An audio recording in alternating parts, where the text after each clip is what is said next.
What's up, world? So, before we get started, it's been kind of a while, and I noticed that I have not uploaded in a very, very long time, though promising Catastrocraft episodes.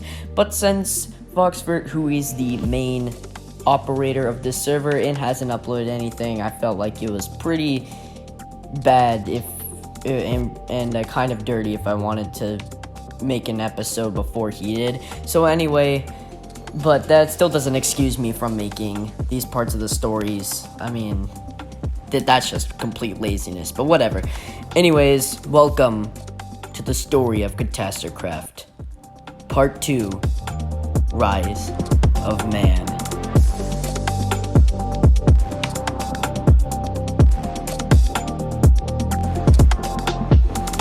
It took many thousands of years before man truly reached what it is today. Over time, they soon realized that they were stronger than most other animals that inhabited this planet. They used those animals as food sources and eventually learned to farm. Although the humans were not strong enough to properly defend themselves from the monsters at night, they soon learned to build small houses for shelter. They began to understand the mechanic of breaking items down in order to construct something larger out of it. And eventually, they soon gained the ability to use those same resources to build the strongest of tools, weapons, and armor. The tools helped the beings perform simple tasks like mining wood and stone more efficiently, while the weapons and armor were used to fend off monsters and hunt down animals quicker. The evolution was slow, as it took several hundreds of years just for simple genetic differences to occur, as well as behavioral advancements. However, many came to a point in which they could communicate effectively, and with communication comes the exchanging of ideas. Together, they began designing and constructing their biggest project yet, Shendoa. Shendoa was to be one massive overarching governed city. The city was constructed with many homes, and each home would have a unique specialization that would fall back to the government. They also enlisted a strong military to protect the city and go outside on missions in order to expand territories and rid them of mobs. A specific group of people who call themselves the Redstone Engineers created a new power source that could fuel new technologies. With the new technologies came new advancements in security, therefore unstressing the danger of monsters that were once considered large threats. Once the village city was completed, it was magnificently beautiful. Even the gods were impressed. Although peace managed to instill for hundreds of years, there eventually came a time where the population began to grow exponentially. A city that was densified of only less than 1,000 people skyrocketed to nearly 10,000 in just a couple of years. Eventually, even a large settlement by the likes of Shendoa couldn't hold this many people. So, to fix this issue and release political tensions, the population was split into 10 major groups.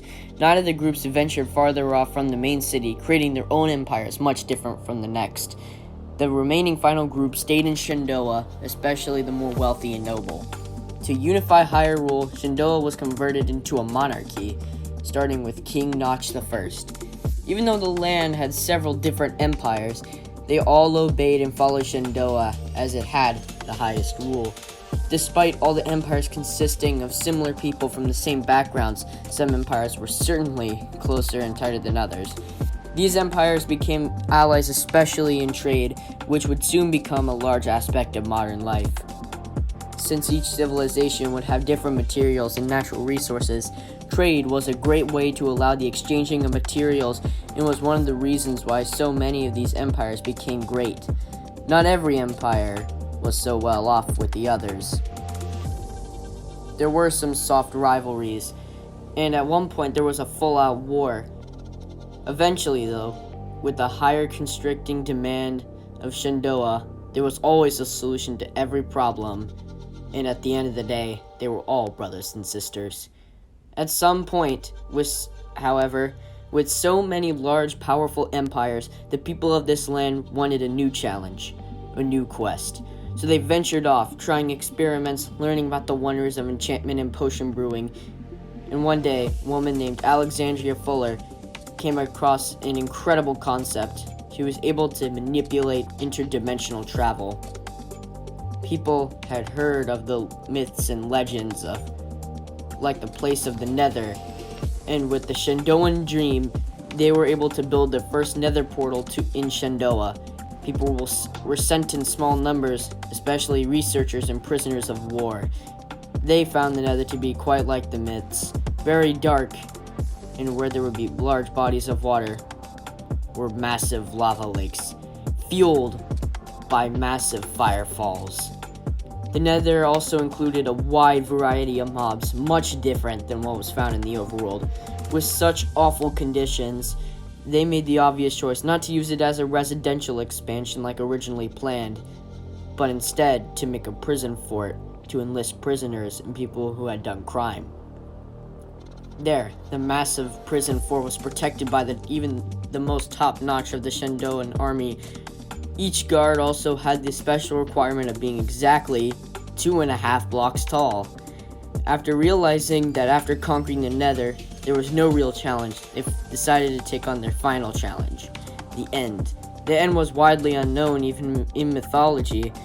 However, after quickly learning how to construct a portal, they were exposed to the unearthly world of the End. The End was very unique, with a moon rock substance holding together a large central island. But most noticeably of all, there stood a dragon. A very, very large and powerful dragon. The Shendoan government knew this dragon would be a threat, so they summoned their best forces with the hope of defeating the dragon. Even the common people were invited to this great battle, which would later prove to be the biggest challenge the world had faced yet. Once they had finally made it into the End, the civilians, common people, armies, and merchants from all around the kingdom banded together, charging at the Ender Dragon, destroying the End crystals perched on top of the large obsidian pillars that dotted the landscape, in order to keep the dragon from healing itself. It was a valiant battle, with the dragon taking out almost every single man. However, eventually, after fighting to the end with swords, bows, and even beds, they finally slayed the beast, inspiring one of the greatest images ever known to mankind. With the Ender Dragon slain, the kingdom began exploring the adjacent islands and even built some fortresses. However, with the easy-to-get-lost conditions of the End, it was later ruled as useless. They continuing to use such a barren landscape that didn't have any true purpose. Little did they know that only sometime after the End was left, the Ender Dragon body would soon start decomposing. And through this process, a strange, dark matter was released into the end of the atmosphere. And little did the celebrating humans in the overworld know, this one dark, unknown substance would lead to mankind's demise. Stay tuned for part 3, the corruption. I hope you enjoyed. Make sure to like and subscribe, and make sure that you tune in for Catastrocraft episode 1, which will be released next Friday, August the somethingth. Goodbye, and please don't go outside, because it's like 97 degrees outside.